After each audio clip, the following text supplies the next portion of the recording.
ನಮ್ಮ ಮುಂದಿನ ಪ್ರಧಾನಿ ಯಾಕೆ ಯಾರು ಸರ್? ಮೋದಿನೇ ಆಗ್ಬೇಕು. ಈ ಸರಿನೂ ಮೋದಿನೇ ಆದ್ರೆ ತುಂಬಾ ಒಳ್ಳೇದು. ಯಾಕೆ ಸರ್ ನರೇಂದ್ರ ಮೋದಿ ಅವರು? ಸರ್ ಹಿಂದುತ್ವ ಇವ್ರು ಇಂಡಿಯಾದವ್ರು ಅಂತ ಗುರುತಿಸಕ್ಕೆ ಮೋದಿ ಕಾರಣ. ಹಂಗಾಗಿ ಮೋದಿನೇ ಬರ್ಬೇಕು, ಮೋದಿನೇ ಆಗ್ಬೇಕು. ಮತ್ತೊಂದ್ಸತಿ ಕಾಂಗ್ರೆಸ್ ಗೌರ್ಮೆಂಟ್ ಬಂತಂದ್ರೆ ಇಂಡಿಯಾ ಲಾಸ್ ಆಗೋದಂತ ಗ್ಯಾರಂಟಿ. ಮಲ್ಲಿಕಾರ್ಜುನ್ ಖರ್ಗೆಗೆ ವಯಸ್ಸಾಯ್ತು, ಏನು ಈಗ ನಿಂತ್ರು ಹೇಳೋದಾಗಲ್ಲ, ಕುಂದ್ರೋದಾಗಲ್ಲ, ಯಾರು ಹಿಡ್ಕೊಂಡು ಹೋಗ್ಬೇಕು ಅಂತರಿಗೆ ಪ್ರಧಾನಿ ಮಾಡಿದ್ರು. ಹೊರಗೆ ಅಡ್ಡಾಡೋರು ಯಾರು? ಇನ್ನೊಬ್ರು ಮೋದಿಕ್ಕಿಂತ ಇನ್ನೊಬ್ನು ಬರ್ತಾನೆ. ಹಿಂದುತ್ವ ಅಂದ್ರೆ ಏನ್ ಅನ್ನೋದು ಗುರುತಿಸೋನು ಬರ್ತಾನೆ. ಇಡೀ ಇಂಡಿಯಾಕ್ಕೆ ಹಿಂದುತ್ವ ಅನ್ನೋದು ಬಂದೇ ಬರೋದು. ಕಾಂಗ್ರೆಸ್ ಗೌರ್ಮೆಂಟ್ ಇಷ್ಟು ವರ್ಷ ಆಳ್ತು, ಏನ್ ಮಾಡಿದ್ರು? ಏನಿಲ್ಲ. ಈಗ ಬಸ್ ಅಲ್ಲಿ ಹೋಗಿ ಕೇಳಿ, ಅದೇ ಹೆಣ್ಮಕ್ಳ ಬಸ್ ಫ್ರೀ ಮಾಡಿದ್ ಯಾಕೆ ಮಾಡಿದ್ರು ಅಂತ ಕೇಳ್ತಾರೆ. ಏನೋ ಇನ್ನೊಂದು 6 ತಿಂಗಳಲ್ಲಿ ಗೌರ್ಮೆಂಟ್ ಬೀಳ್ತೈತೆ ಅಂತಾರೆ, ನೋಡ್ಬೇಕು.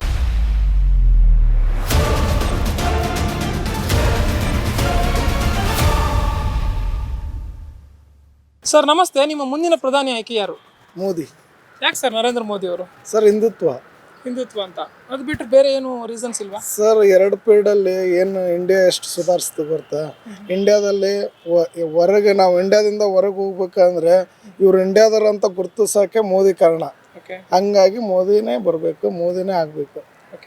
ಈಗ ರಾಹುಲ್ ಗಾಂಧಿ ಅವರು ಇದಾರಲ್ಲ, ಅವ್ರಿಗೊಂದು ಅವಕಾಶ ಕೊಡ್ಬೋದು ಅನ್ಸುತ್ತಾ, ಬೇಡ ಅನ್ಸುತ್ತಾ? ಸರ್ ಅವ್ರಿಗೇನು ಪೀರಿಯಡೇ ಗೊತ್ತಿಲ್ಲ.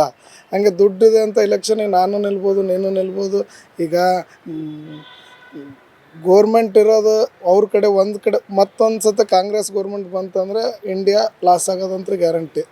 ಹಂಗಾಗಿ ಬೇಡ, ಮೋದಿನೇ ಬರಬೇಕು ಅಂತ.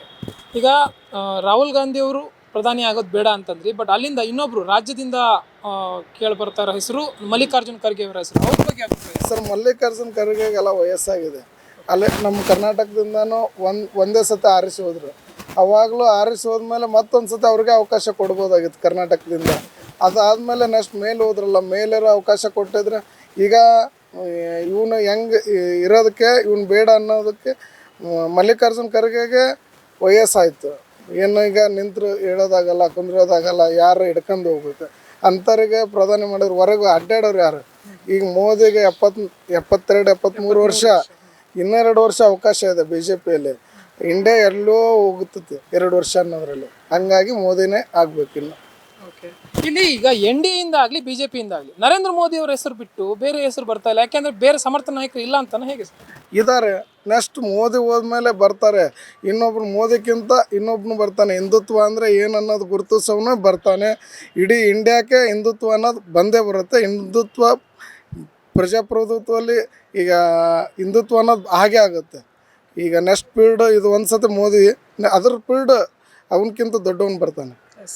ಹಿಂದುತ್ವ ಅಂದ್ರೆ ರೈಟ್, ಆದರೆ ಈ ಒಂದು ಮೋದಿ ಸರ್ಕಾರಕ್ಕೆ ಹಿಂದಿನಿಂದ ಇರುವಂಥ ಒಂದು ಕಪ್ಪು ಚುಕ್ಕೆ ಅಂದರೆ ಇದೊಂದು ಜಾತ್ಯತೀತ ಸರ್ಕಾರ ಅಲ್ಲ, ಕೋಮುವಾದಿ ಸರ್ಕಾರ, ಜಾತಿವಾದಿ ಸರ್ಕಾರ ಅಂತ ಏನು ಹೇಳ್ತೀರಾ? ಸರ್, ಅವರು ಕಾಂಗ್ರೆಸ್ನವರು ಹೇಳಕ್ಕೆ ಬಂದಿರೋದೇನು ಸರ್? ಹಂಗೆ ಹೇಳಿ ಹೋಗ್ತಾರೆ. ಈಗ ನಾನು ಕಾಂಗ್ರೆಸ್ ಗೌರ್ಮೆಂಟ್ ಇಷ್ಟು ವರ್ಷ ಆಳ್ತು, ಏನು ಮಾಡಿದ್ರು? ಈಗ 2 ಪೀರಿಯಡಲ್ಲಿ ಏನು ಬೇಕಾಯಿತು ಆಯ್ತು. ಇವ್ರು 73-75 ವರ್ಷ ಆರಿಸಿ ಬಂದ್ರಲ್ಲ, ಏನು ಮಾಡಿದರು? ಏನಿಲ್ಲ. ಹಾಗಾಗಿ ಮೋದಿನೇ ಆಗಬೇಕು. ಒಂದು ಸತಿ ನಾವು ಅವಕಾಶ ಮೋದಿಗೆ ಕೊಡ್ತೀವಿ. ನೆಕ್ಸ್ಟ್ ಅವನ ಮೇಲೆ ಮೋದಿ ಹೋದ್ಮೇಲೆ ಅವನಕ್ಕಿಂತ ಅಪ್ಪ ಬರ್ತಾನೆ, ಮೋದಿಯವ್ರಕ್ಕಿಂತ ಹೆಡ್, ಅವನು ಫುಲ್ ಅವಕಾಶ. ಆಮೇಲೆ ಹಿಂದುತ್ವನೇ. ಅಂದರೆ ನೆಕ್ಸ್ಟ್ ನಿಮ್ಮ ಪ್ರಕಾರ ಯಾರು ಆಗ್ಬೋದು ಅಂತ ಪ್ರಧಾನಿ? ನೆಕ್ಸ್ಟ್ ಮೋದಿ ಆದಮೇಲೆ ಆದಿತ್ಯನಾಥ್. ಸರಿ, ಆಗಿದ್ರೆ ಈಗ ಪ್ರಸ್ತುತ ರಾಜ್ಯ ಸರ್ಕಾರ ಏನಿದೆ, ಕರ್ನಾಟಕ ರಾಜ್ಯ ಸರ್ಕಾರ, ಅದ್ರ ವಿಚಾರ ಸರ್ ನೋಡ್ತೀರಾ ಇಲ್ಲ? ಈಗ ಬಸ್ ಫ್ರೀ ಮಾಡಿದ್ರು, ಅಕ್ಕಿ ಫ್ರೀ ಮಾಡಿದ್ರು, 2000. ಈಗ ಬಸ್ಸಲ್ಲಿ ಹೋಗಿ ಕೇಳಿ, ಅದೇ ಹೆಣ್ಮಕ್ಳೆ ಬಸ್ ಫ್ರೀ ಮಾಡಿದ್ದು ಯಾಕೆ ಮಾಡಿದ್ರು ಅಂತ ಕೇಳ್ತಾರೆ. ಈ ದಿನ ನೋಡಿದ್ರು, ಎಲ್ಲಿ ನೋಡಿದ್ರು ಅವ್ರ ಕಾಲು ಮುರಿತು, ಇವ್ರ ಕೈ ಮುರಿತು, ಬಸ್ ಹತ್ತಾಕ್ ಹೋಗಿ. ಸುಮ್ಮನೆ ಎಷ್ಟೋ ಬಸ್ ಸ್ಟಾಕ್ ಗೋಡಂಬಲ್ಲಿ ಇದು ಡಿಪೋದಲ್ಲಿ ಹೋಗಿ ನಿಲ್ಲಿಸಿದ್ದಾರೆ, ಪೇಮೆಂಟ್ ಕೊಡೋಕ್ಕಾಗ್ಲದು. ಹಂಗೆ ಯಾಕೆ ಮಾಡಬೇಕಾಗಿತ್ತು? ಎಷ್ಟೋ ಹೆಣ್ಮಕ್ಳು ಹೇಳ್ತಾರೆ. ಇದನ್ನ ಸ್ಕೂಲ್ ಹುಡ್ರಿಗೆ, ಒಂದು ಆಸ್ಪತ್ರೆಗೆ ಏನೋ ಮಾಡಿದ್ರೆ ಹೆಲ್ಪ್ ಆಗ್ತಿತ್ತು ಅಂತ ನಮ್ಮ ಅಭಿಪ್ರಾಯ.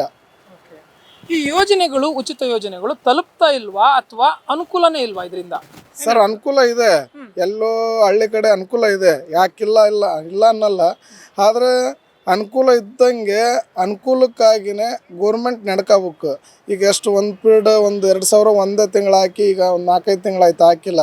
ಎಲ್ಲಿ ಬೇಕಾದರೆ ನೀವು ಉತ್ತರ ಕರ್ನಾಟಕಕ್ಕೆ ಹೋಗಿ, ನೀವು ಎಲ್ಲಿ ನೋಡಿದ್ರು ಅದನ್ನೇ ಮಾತಾಡ್ತಾರೆ ಹೆಣ್ಮಕ್ಳು.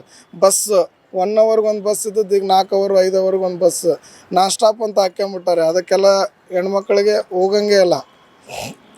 ಆಧಾರ್ ಕಾರ್ಡ್ ಇದ್ದರೂ ಆ ಬಸ್ ಅವಕಾಶನೇ ಇಲ್ಲ. ಹಂಗಾಗಿ ನಾನು ಉಚಿತ ಎಷ್ಟು ಬೇಕು ಅಷ್ಟೇ ಇರಲಿ. ಉಚಿತನ ತೆಗೆದ್ರೆ ಎಷ್ಟೋ ಹೆಂಗ್ ಹುಡ್ರಿಗೆ ದುಡಿಯೋಕೆ ಅವಕಾಶ ಸಿಗುತ್ತೆ. ಇಲ್ಲ ಅಂದರೆ ಏನಾಗ್ತದೆ ಅಂದರೆ ಕರೆಕ್ಟಾಗಿ ಒಂದು ವಾರ ದುಡೋದು 15 ದಿವಸ ನಮ್ಮಂಥವ್ರು ಮಜಾ ಮಾಡೋಕೆ ನಿಲ್ತೀವಿ. ಹಂಗಾಗಿ ಎಷ್ಟು ಬೇಕು ಅಷ್ಟೇ ಇರಲಿ ಅಂತ. ಈ ಉಚಿತ ಯೋಜನೆಗಳು ಅನ್ನೋದು ಈಗ ನಮ್ಮ ರಾಜ್ಯ ಸರ್ಕಾರಕ್ಕೆ ಅಥವಾ ನಮ್ಮ ರಾಜ್ಯಕ್ಕೆ ಸೀಮಿತವಾಗಿಲ್ಲ, ದೇಶವ್ಯಾಪಿ ಹಬ್ತಾ ಇರುವಂಥದ್ದು, ಬೇರೆ ಪಕ್ಷಗಳು ಕೂಡ ನೀಡ್ತಾ ಇರುವಂಥದ್ದು. ಇದ್ರ ಬಗ್ಗೆ ಏನು ಹೇಳ್ತೀರಾ ಸರ್? ಅದೇ ಮತ್ತು ನಾವೀಗ ಕರ್ನಾಟಕದಲ್ಲಿ ಎಲೆಕ್ಷನ್ ಆಯಿತು, ಈಗ ಕಾಂಗ್ರೆಸ್ನವರು ಈ ಥರ ಅವಕಾಶ ಕೇಳಿದರು, ನಮ್ಮ ಕರ್ನಾಟಕದಲ್ಲಿ ಓಟ್ ಹಾಕಿದ್ರು, ಮತ್ತು ಅವರು ಈಗ ಎಲೆಕ್ಷನ್ ಇದೆ, ಅವರು ಸಾರಿದ್ರು. ಈಗ ಆದರೂ ಮತ್ತು ಸಾರಿದ್ರು ಮೊನ್ನೆ 5 ರಾಜ್ಯದಲ್ಲಿ 4 ರಾಜ್ಯ ಗೋರ್ಮೆಂಟು BJPನೇ ಬಂತು. ಅದಕ್ಕೆ ನಾನೇನು ಅನ್ನೋದು, ಎಲ್ಲ ಕಡೆನೂ ಇದೇ ಥರ ಒಪಿನಿಯನ್ ಇರೋಂಗಿಲ್ಲ, ಬೇರೆ ಬೇರೆ ಜನ ಥಿಂಕ್ ಮಾಡ್ತಾರೆ. ಎಲ್ಲ ಕಡೆನೂ ಇದೇ ಥರ ಉಚಿತ ಬೇಕು ಅನ್ನೋಂಗಿಲ್ಲ, ಅದಕ್ಕೆ ಬೇಡ. ಇದು ಒಂದು ಸತಿ ಕಾಂಗ್ರೆಸ್ ಗೌರ್ಮೆಂಟ್ ಬಂದೈತಿ, ನೆಕ್ಸ್ಟ್ ಮೋದಿ ಆದಮೇಲೆ ಇಲ್ಲಿ ಮತ್ತು BJP ಗೌರ್ಮೆಂಟ್ ಬರೋಂಗೆ ಎಲ್ಲ ನಮ್ಮ ಹೆಂಗೆಲ್ಲ ಹುಡ್ರು ಮತ್ತೆಲ್ಲ ಹೆಣ್ಮಕ್ಳು ಎಲ್ಲ ನಿರ್ಧಾರ ಮಾಡಿದ್ದಾರೆ, ಇದೊಂದು ಪೀಡ್ ಬಂದಿದೆ ಅಂತ. ಏನೋ ಇನ್ನೊಂದು 6 ತಿಂಗಳಲ್ಲಿ ಗೌರ್ಮೆಂಟ್ ಬೀಳ್ತೈತಿ ಅಂತಾರೆ, ನೋಡಬೇಕು. ಓಕೆ, ಈಗ BJP ಮತ್ತು JDS ಮೈತ್ರಿ ಮಾಡ್ಕೊಂಡಿದೆ ಲೋಕಸಭೆಯ ಚುನಾವಣೆಗಾಗಿ. ಸರ್, ಅದು ಮೈತ್ರಿ ಅಂದರೆ ಈಗ ಅವರು ಈಗ JDS ಒಂದು ಅವಕಾಶ ಎಲ್ಲ ಮುಗೀತು, ಮತ್ತು ಇವ್ರು BJP ಅವ್ರು ಕೊಟ್ಟಿದ್ರೆ ಕುಮಾರಸ್ವಾಮಿ ಒಳ್ಳೆಯವನು, ಹಂಗಾಗಿ ಮತ್ತು ಅವನು ರೈತರ ಪರವಾಗಿ, ಹಂಗಾಗಿ ಮೈತ್ರಿ ಮಾಡ್ಕೊಂಡು ಚಲೋ ಅಂತ ನಮ್ಮ ಅಭಿಪ್ರಾಯ. ಸರ್ ನಮಸ್ತೆ, ನಿಮ್ಮ ಮುಂದಿನ ಪ್ರಧಾನಿ ಆಯ್ಕೆ ಯಾರು ಸರ್? ಮೋದಿನೇ ಆಗಬೇಕು ನಮ್ಮ ಲೆಕ್ಕದಲ್ಲಿ. ಯಾಕೆ ಸರ್ ನರೇಂದ್ರ ಮೋದಿ ಅವರೇ ಆಗಬೇಕು? ಯಾಕೆಂದರೆ ದೇಶದಲ್ಲಿ ಸಾಕಷ್ಟು ಬದಲಾವಣೆಗಳಾಯಿತು, ಸಾಕಷ್ಟು ಡೆವಲಪ್ಮೆಂಟ್ ಆಯಿತು. ಈವನ್ ಆ್ಯಕ್ಚುಲಾಗಿ Paytm, ಗೂಗಲ್ ಪೇ, ಅದು ಇದು ಎಲ್ಲ ಇವನ್ ಐರನ್ ಮಾಡೋರು, ತರಕಾರಿ ಮಾಡೋರು, ಇವರೆಲ್ಲ ಅವತ್ತು ಬಂದಿದ್ದ ದುಡ್ಡು ಅವತ್ತು ಖರ್ಚು ಮಾಡಿಬಿಟ್ಟು ಒದ್ದಾಡ್ತಾ ಇದ್ರು. ಇವಾಗ Paytm ಅಂತ ಅದು ಉಪಯೋಗಿಸಿದ್ರೆ ಬ್ಯಾಂಕ್ ಹೋಗುತ್ತೆ ಅಕೌಂಟು. ಚಿಲ್ಲರೆ ಇಲ್ಲ ಅಂತ ಪರದಾಡ್ತಿದ್ವಿ. ಪೆಟ್ರೋಲ್ ಬಂಕ್ ಹೋದ್ರೆ ಚಿಲ್ಲರೆ ಇಲ್ಲ, 8 ಆಣೆ ಉಳಿದಿದೆ, ಅದಕ್ಕೆ ಪೆಟ್ರೋಲ್ ಹಾಕ್ತೀನಿ ಅನ್ನೋರು, ಅದೆಲ್ಲ ತಪ್ಪು ಹೋಯ್ತು. ಇವಾಗ ಎಷ್ಟು ಬರುತ್ತೆ ಅಷ್ಟಕ್ಕೆ ನೀವು ಆನ್ಲೈನ್ ಪೇಮೆಂಟ್ ಮಾಡ್ಬೋದು. ಹೀಗಾಗಿ ಆ್ಯಕ್ಚುಲಾಗಿ ನಂಬರ್ 2 ಅಮೌಂಟ್ ವ್ಯವಹಾರಗಳು ಯಾರ್ಯಾರು ಮಾಡ್ತಿದ್ರು ಅದೆಲ್ಲ ಕಟ್ಟಾಗಿ ಎಲ್ಲ ದುಡ್ಡು ಸರ್ಕಾರಕ್ಕೆ ಹೋಗಿ ಜನಗಳಿಗೆ ಏನೇನು ಡೆವಲಪ್ಮೆಂಟ್ ಮಾಡಬೇಕು ಅದಕ್ಕೆ ಅನುಕೂಲ ಆಗ್ತಾಯಿದೆ. ಇನ್ನು ವಿದೇಶದಲ್ಲಿ ಹೋದರೆ ಅಲ್ಲಿ ಸಹಿತ ನಮ್ಮ ಪ್ರಧಾನಿಗಳು ಇವಾಗ ಪೂರ್ತಿ ಎಂಟೈರ್ ಕಂಟ್ರಿಗೆ ಅವರು ಲೀಡರ್ ಅನ್ನೋ ಥರ ಅವರು ವರ್ಕ್ ಮಾಡಿದ್ದಾರೆ. ಮೋದಿ ಅವರು ಪ್ರತಿಯೊಂದು ಜಾಗದಲ್ಲೂ ಸಹಿತ ಭಾರತ ಅಂತ ಅಂದರೆ ಜನಗಳು ಭಾರತ ಒಂದು ಇಂಪ್ರೂವ್ ಆಗ್ತಿರೋ ದೇಶ ಅಂತ ಭಾವನೆ ಬರಬೇಕು, ಆ ಕೆಲಸ ಮಾಡಿದ್ದಾರೆ. ಆದ್ದರಿಂದ ನನ್ನ ಒಪಿನಿಯನ್ ಪ್ರಕಾರ ಮೋದಿಯವರೇ ಪ್ರಧಾನಿ ಆಗಬೇಕು. ಸರ್ ನಿಮ್ಮ ಪ್ರಕಾರ ಯಾರು ಪ್ರಧಾನಮಂತ್ರಿ ಆಗಬೇಕು? ನಮಗೂ ಮೋದಿಯವರೇ ಆಗಬೇಕು ಅಂತ ತುಂಬ ಇಷ್ಟ. ಯಾಕೆಂದರೆ ರೋಡ್ಗಳು ಹಳ್ಳಿ ಕಡೆ ಜನಗಳಿಗೆ ತುಂಬ ಅನುಕೂಲ ಮಾಡಿದ್ದಾರೆ. ರೋಡ್ಗಳೆಲ್ಲ ಎಷ್ಟು ರೋಡ್ಗಳು ಹದಗೆಟ್ಟೋಗಿದ್ದು, ಆ ರೋಡ್ಗಳು, ಬ್ರಿಡ್ಜ್ಗಳು ಮತ್ತು ಫ್ಲೈಓವರ್ಸ್ಗಳು ಇವೆಲ್ಲ ತುಂಬ ಇಂಪ್ರೂವ್ ಆಗಿದೆ. ಈ ಸರಿನೂ ಮೋದಿನೇ ಆದರೆ ತುಂಬ ಒಳ್ಳೆಯದು ಅಂತ ನಮ್ಮ ಅಭಿಪ್ರಾಯ. INDA ಅನ್ನುವ ಮೈತ್ರಿಕೂಟವನ್ನು ಮಾಡ್ಕೊಂಡಿದ್ದಾರೆ. ಈ ಒಂದು ಕೇಂದ್ರ ಸರ್ಕಾರ ಏನಿದೆ, ಮೋದಿಯವರ ಸರ್ಕಾರ, NDA ಸರ್ಕಾರ, ಇದನ್ನು ಸೋಲಿಸುವ ನಿಟ್ಟಿನಲ್ಲಿ ಅಲ್ಲಿಂದ ಕೇಳಿ ಬರ್ತಾ ಇರುವ ಹೆಸರು ಪ್ರಧಾನಿ ಅಭ್ಯರ್ಥಿಗೆ ರಾಹುಲ್ ಗಾಂಧಿ ಅವ್ರದ್ದು. ಸೊ ಅವ್ರ ಬಗ್ಗೆ ನಿಮ್ಮ ಅಭಿಪ್ರಾಯ ಏನು? ಅವರು ಪ್ರಧಾನಿ ಆಗಬೇಕಾ ಬೇಡ? ರಾಹುಲ್ ಗಾಂಧಿಯವರು ಪರ್ಸನಲ್ ಆಗಿ ಒಳ್ಳೆ ಮನುಷ್ಯ ಇರ್ಬೋದು, ಆದರೆ ಪ್ರಧಾನಿ ಲೆವೆಲ್ಗೆ ಇರೋವಂಥ ಅರ್ಹತೆ ಆಗಲಿ ಸಾಧ್ಯತೆ ಆಗಲಿ ಅವ್ರಿಗಿದೆ ಅಂತ ನನಗೆ ಅನ್ಸೋದಿಲ್ಲ. ಆಗಾಗ ಒಂದೊಂದು ಹೇಳಿಕೆಗಳು ಕೊಟ್ಬಿಟ್ಟು ಗೊಂದಲಕ್ಕೀಡಾಗಿ ಪಾಪ ಒದ್ದಾಡ್ತಾರೆ. ಒಳ್ಳೆ ಮನಸ್ಸಿಂದ ಬಂದಿದ್ದಾರೆ, ಅಂದು ಮಾತ್ರಕ್ಕೇ ಅವ್ರಿಗೆ ಪ್ರಧಾನಿ ಪಟ್ಟ ಕೊಟ್ಟು ಅವರು ಅಷ್ಟೊಂದು ನಡೆಸೋ ಶಕ್ತಿ ಇದೆ ಅಂತ ಭಾವನೆ ನನಗೆ ಅನ್ನಿಸ್ತಾ ಇಲ್ಲ. ನಿಮ್ಮ ಪ್ರಕಾರ ರಾಹುಲ್ ಗಾಂಧಿ ಅವರಿಗೆ ಒಂದು ಅವಕಾಶ ಕೊಡಬೇಕಾ, ಹೊಸೊಬ್ಬರಿಗೆ ಒಂದು ಅವಕಾಶ ಕೊಡಬೇಕಾ ಪ್ರಧಾನಿಯಾಗಿ, ಬೇಡ? ಇಲ್ಲ ಸರ್, ಅವ್ರಿಗೆ ಬೇಡಿ ಸರ್, ಅವ್ರಿಗೆ ಅಷ್ಟು ಜಾಸ್ತಿ ಅನುಭವ ಇಲ್ಲ.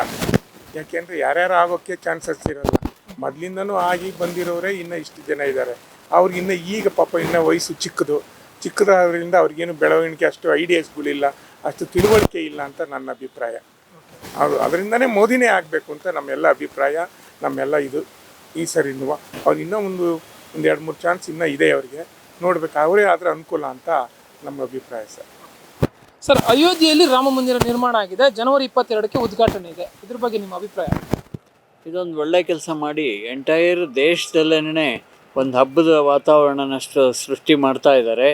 ಎಲ್ಲರ ಮನಸ್ಸಲ್ಲಿ ಒಳ್ಳೆ ಭಾವನೆಗಳು ಬರಬೇಕು ಅಂದರೆ ಈ ಥರದ ಕೆಲಸಗಳು ನಡಿಬೇಕು. ಮನುಷ್ಯರು ಇವಾಗ ಈಚೆಗೆ TV ಏನೇನೋ ನೋಡೋದು, ಈ ಥರ ಮಾಡೋದು, ಮಕ್ಕಳು ಮರಿಯೆಲ್ಲ ಹಾಳಾಗ್ತಾ ಇದ್ದಾರೆ. ನಮ್ಮ ಹಳೆ ಸಂಸ್ಕೃತಿ ಏನಿದೆ, ರಾಮಾಯಣ ಮಹಾಭಾರತ, ಇದನ್ನೆಲ್ಲ ಮರ್ತೇ ಹೋಗಿದ್ದಾರೆ ಎಲ್ಲ. ಇದೆಲ್ಲ ನೆನಪಿಗೆ ತಂದುಕೊಟ್ಟು ಮಕ್ಕಳ ಮನಸ್ಸಲ್ಲಿ, ಪ್ರತಿಯೊಬ್ಬರ ಮನಸ್ಸಲ್ಲೂ ನಾವು ಒಳ್ಳೆ ಕೆಲಸ ಮಾಡಬೇಕು ಅಂದರೆ ಒಳ್ಳೆ ಭಾವನೆ ಬರಬೇಕು ಎಲ್ಲರ ಮನಸ್ಸಲ್ಲೂ. ಈ ಒಳ್ಳೆ ಭಾವನೆ ಬರ್ತಾ ಮಾಡೋವಂಥ ದೊಡ್ಡ ಕೆಲಸ ಇವ್ರು ಮಾಡ್ತಾ ಇರೋದು ನಿಜವಾಗ್ಲೂ ತುಂಬ ಸಂತೋಷ. ಕಾರ್ಯಕ್ರಮ ಚೆನ್ನಾಗಿ ನಡೆಯುತ್ತೆ. ಇದೇ ಥರ ಕಾರ್ಯಕ್ರಮಗಳು ಇಂಡಿಯಾದಲ್ಲಿ ನಡೀತಾ ಇರಬೇಕು. ಸರ್, ರಾಮ ಜನ್ಮಭೂಮಿಯಲ್ಲಿ ರಾಮ ಮಂದಿರ ನಿರ್ಮಾಣ ಇದ್ರ ಬಗ್ಗೆ ಸರ್ ಇಲ್ಲ ಸರ್, ತುಂಬ ಚೆನ್ನಾಗಿದೆ. ಅದು ಯಾರೂ ಮಾಡಲಿರೋಂಥ ಕೆಲಸ ನಮ್ಮ ಮೋದಿಯವರು ಮಾಡಿದ್ದಾರೆ. ಇದುವರೆಗೂ ಯಾರೂ ಮಾಡೋಕ್ಕೂ ಆಗ್ತಿರ್ಲಿಲ್ಲ. ಅಂಥ ಕೆಲಸಗಳನ್ನೆಲ್ಲ ಮಾಡಿ ತುಂಬ ಜನಗಳಿಗೆ ಉಪಕಾರ ಮಾಡಿ, ಜನಗಳಿಗೆ ಹೋಗೋಕ್ಕೆ ಒಂದು ಅವ್ರಿಗೆ ಮನಃಶಾಂತಿ ಎಲ್ಲರೂ ಸಿಕ್ಕೋದಕ್ಕೆ ಒಂದು ಹೋಗಿ ಬರೋದಕ್ಕೆ ಒಂಥರ ಚೆನ್ನಾಗಿದೆ. ದೇವಸ್ಥಾನಗಳು ಮಾಡಿರೋದು ತುಂಬ ಅನುಕೂಲ ಸರ್. ಅದು ಇನ್ನೂ ಚೆನ್ನಾಗಿ ಬೆಳೀಲಿ, ಇನ್ನೂ ಚೆನ್ನಾಗಿ ನಮ್ಮ ಮೋದಿಯವರು ಮಾಡಲಿ ಅನ್ನೋದೇ ನಮ್ಮ ಅಭಿಪ್ರಾಯ. ಓಕೆ, ರಾಮ ಮಂದಿರ ನಿರ್ಮಾಣದ ಬಗ್ಗೆ ಯಾರ್ದು ತಕರಾರಿಲ್ಲ. ಆದರೆ ಈ ಒಂದು ರಾಮ ಮಂದಿರವನ್ನು ಜನವರಿ 22ಕ್ಕೆ ಉದ್ಘಾಟನೆ ಮಾಡ್ತಾ ಇರೋದ್ರ ಬಗ್ಗೆ ತಕರಾರಿದೆ. ಯಾಕೆ ಅಂತಂದರೆ ಚುನಾವಣೆಗೆ ಹತ್ತಿರ ಇರುವಂಥ ಸಂದರ್ಭದಲ್ಲಿ ಇವರು ಉದ್ಘಾಟನೆ ಮಾಡ್ತಾ ಇರೋದು ಎಲ್ಲೋ ಒಂದು ಕಡೆ ಚುನಾವಣೆ ಗಿಮಿಕ್ಕು, ಮತಗಳನ್ನು ಸೆಳೆಯುವ ತಂತ್ರ ಅಂತ ಏನು ಹೇಳ್ತೀರಾ ಸರ್? ಇದು ಬರೀ ಕೋಇನ್ಸಿಡೆನ್ಸ್ ಅಷ್ಟೇ ಹೊರತು ಆ ರೀತಿಯಾದ್ದೇನಲ್ಲ. ಹಾಗಾದರೆ ಇನ್ನೂ ಚುನಾವಣೆ ಇನ್ನೂ ತುಂಬ ಹತ್ತಿರದಲ್ಲಿದೆ ಅನ್ನೋ ಟೈಮ್ನಲ್ಲಿ ಮಾಡ್ಬೋದಾಗಿತ್ತು. ಯಾಕೆಂದ್ರೆ ಚುನಾವಣೆ ಇನ್ನು ಮೇನಲ್ಲಿ ನಡೆಯೋದು, ಇವಾಗ ಇನ್ನು ಜನವರಿನಲ್ಲಿ ಇವರು ಕಾರ್ಯಕ್ರಮ ಇಟ್ಕೊಂಡಿರೋದು. ಹೀಗಾಗಿ ಇನ್ನೂ 4 ತಿಂಗಳು ಟೈಮ್ ಇರುವಾಗ ಇವ್ರು ಮಾಡ್ತಾ ಇರೋದ್ರಲ್ಲಿ ತಪ್ಪೇನಿಲ್ಲ ಅಂತ ನನಗೆ ಅನ್ನಿಸ್ತಾ ಇದೆ. ಇಷ್ಟೇ ಅಲ್ಲದೆ ಈ ಕಾರ್ಯಕ್ರಮ ಜನವರಿನಲ್ಲೇ ನಡಿಬೇಕು ಅಂಥೇಳಿ ಇವರು ಇವತ್ತಲ್ಲ, ಭಾಳ ಹಿಂದೆನೇ ಇದನ್ನು ಡಿಕ್ಲೇರ್ ಮಾಡಿದರು. ಹೊಸದಾಗಿ ಏನು ಮಾಡ್ತಾ ಇಲ್ಲ ಈ ವಿಷಯನ. ಇದು ರಾಮ ಮಂದಿರ ನಿರ್ಮಾಣದಿಂದ ಬರೀ ಜನಗಳ ಮನಸ್ಸಲ್ಲಿ ಒಂದು ಒಳ್ಳೆ ಭಾವನೆ ಜೊತೆಗೆ ಭಾರತದಲ್ಲಿ ಪ್ರವಾಸೋದ್ಯಮ ಇಲಾಖೆಗೆ ಸಾಕಷ್ಟು ಹಣ ಬರುತ್ತೆ. ಎಲ್ಲೋ ಒಂದು ಕಡೆ ನಾನು ಕೇಳಿದ ನೆನಪು, ವ್ಯಾಟಿಕನ್ ಸಿಟಿ ಏನಿದೆ ರೋಮ್ನಲ್ಲಿ, ಅಲ್ಲಿ ಸಿಕ್ಕಾಪಟ್ಟೆ ಪೂರ್ತಿ ಆ್ಯಕ್ಚುಲಿ ಪ್ರಪಂಚಕ್ಕೆ ಸಹಾಯ ಮಾಡ್ಬೋದು, ಅಷ್ಟು ದುಡ್ಡು ಅಲ್ಲಿದೆ. ಅದೇ ರೀತಿ ಇವಾಗ ಕಾಶಿ ಡೆವಲಪ್ ಮಾಡಿರೋದು, ಇಲ್ಲಿ ರಾಮ ಮಂದಿರ ಮಾಡ್ತಾ ಇರೋದು ಬರೀ ಜನಗಳ ಮನಸ್ಸಲ್ಲಿ ಒಳ್ಳೆ ಭಾವನೆ ತರೋದ್ರ ಜೊತೆಗೆ ಪ್ರವಾಸೋದ್ಯಮ ಇಲಾಖೆಗೆ ಏನಿದೆ ಅದಕ್ಕೆ ಒಳ್ಳೆಯ ಹಣ ಬರುತ್ತೆ. ಭಾರತ ಇನ್ನೂ ದುಡ್ಡು ಬರಬೇಕು, ಜನಸಂಖ್ಯೆ ಜಾಸ್ತಿ ಆಗ್ತಾ ಇದೆ, ಖರ್ಚುಗಳು ಜಾಸ್ತಿ ಆಗ್ತಿದೆ. ಈ ಥರ ಮಾಡಿ ಡೆವಲಪ್ಮೆಂಟ್ ಮಾಡೋದ್ರಿಂದ ಎಲ್ಲ ರೀತಿಯಲ್ಲೂ ಅನುಕೂಲ ಆಗುತ್ತೆ. ಇದರಲ್ಲಿ ಚುನಾವಣೆ ಗಿಮ್ಮಿಕ್ ಇದೆ ಅಂತ ನನ್ನ ಭಾವನೆಗೆ ಅನಿಸೋದೇ ಇಲ್ಲ.